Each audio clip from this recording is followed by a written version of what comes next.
Greetings, YouTube. Today I'm going to talk about the Thousand Suns rulebook from James Malazewski, it's referred to as an imperial science fiction game. Now, this is emulating literary space opera, and it uses a version of the OGL known as 12 Degrees.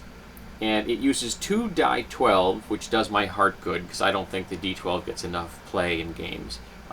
Unless you're a barbarian, and very few people care about the D12. And the mechanic is elegant. Okay, now let me describe some basics here before I get into that.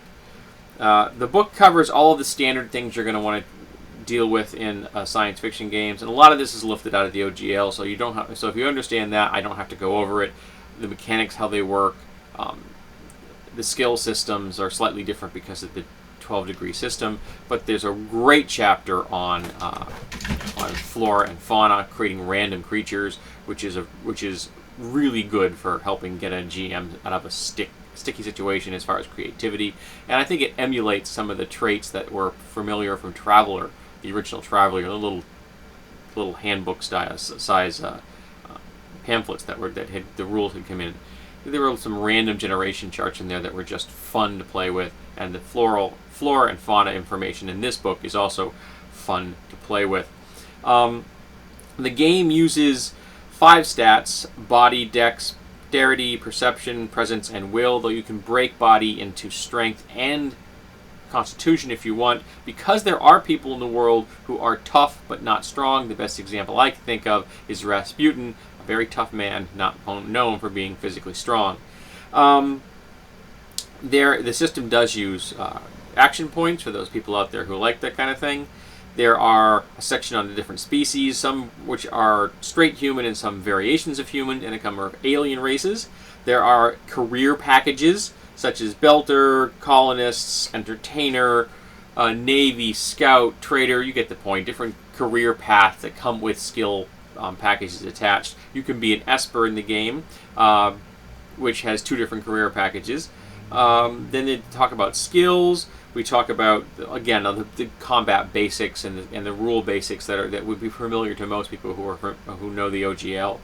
They talk all about the different psi abilities, the technology, of course, the skills. The starship section was quite well done. I like that. It made me think of the Traveller game, the original Traveller game, and a section on game mastering.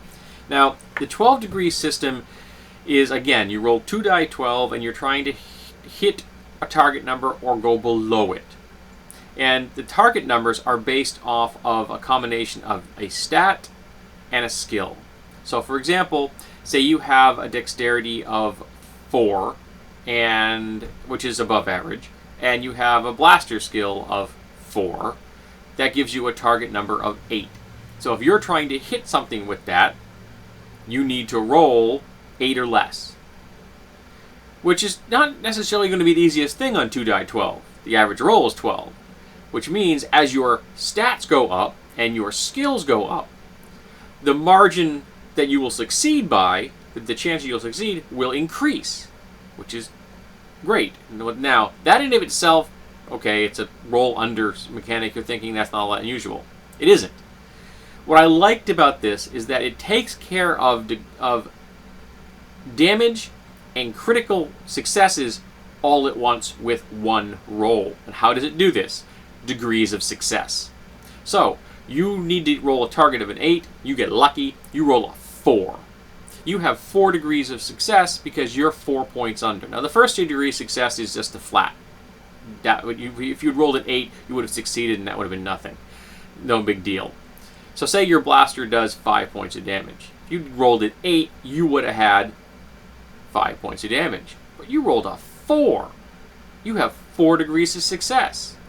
You do 20 points of damage. And there you go.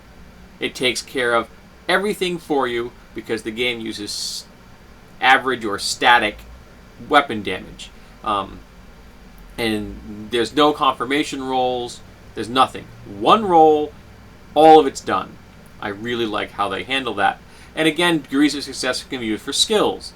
You could have an intelligence, of 6, you're very bright, and you have some computer skills at a 6, again, you are very bright.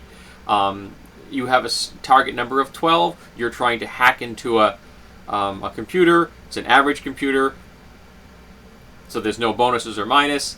You roll a 10, cool, you've succeeded, and you've had two degrees of success. The GM determines what that means. Now, if you get a bonus, it increases your target range because it's easier for you. And if you get a penalty, it lowers your target range because it gets harder. It gets harder and harder to roll those really low numbers when you're rolling 2d12. And I have to say, I like this mechanic. I thought it was simple, smooth, and elegant. And I appreciate that I was able to be exposed to it, because I don't think I've ever seen the 12-degree mechanic before. There were things about this that I didn't like. I don't like how they handle the psionic system. I really don't. It uses punitive skills. So if you want to use your psionics, you take hit point damage. Yeah, they call it vitality, but you take hit point damage. And you can eventually drive yourself unconscious. Now, there are people who like that. I am not one of them. To me, it's no different than doing damage to someone every time they successfully fire a pistol or swing a sword. That wouldn't be fair to a soldier. And I don't think it's fair to a psionic individual to punish them for using their main ability. I don't like that. I prefer having psionic points, power points, a mana system that you subtract from until you're all the way down, and when you're just too tired, you can't use your ability anymore until you've had a chance to rest. I prefer that model. How they did it in Stars Without Numbers. One of the best versions of the psionic system for a science fiction setting that I've ever seen, and I still agree with that. I don't like how Psionics is handled in this. But the other thing I didn't like about this is that this is based on the literary space opera genre. Buck Rogers, atomic rockets, blasting into space and taking on the big bad squid-like things in the universe. And I've talked in the past about the fact that I consider interstellar war to be dumb. There is no justification for it. In-system warfare, okay, I understand how in-system warfare will function. Resources are more limited within a star system, but once you can get out of a star system, resources and space problems are gone. They do not exist. And warfare between stars makes no sense. Also, the big baddie in this, presented to you, is this evil race of squid people. Tentacled things from beyond. That trope is really tired for me. I felt that trope was really tired in the 1950s, and we're now into the second decade of the 21st century. Now, if you want to emulate that era, you like that era, this game presents you with that type of setting. I don't. But I like the mechanics in the book. I think they did a good presentation. I liked the combat. I liked the weapons, the technology, how they presented their animal alien creatures kind of section. So there's a lot in this book to like, but I didn't like everything.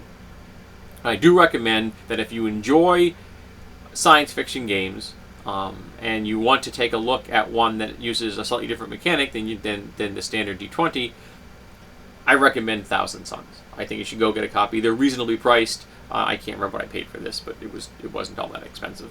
And I think that you'll enjoy it. So if you can overlook the things that I couldn't, more power to you.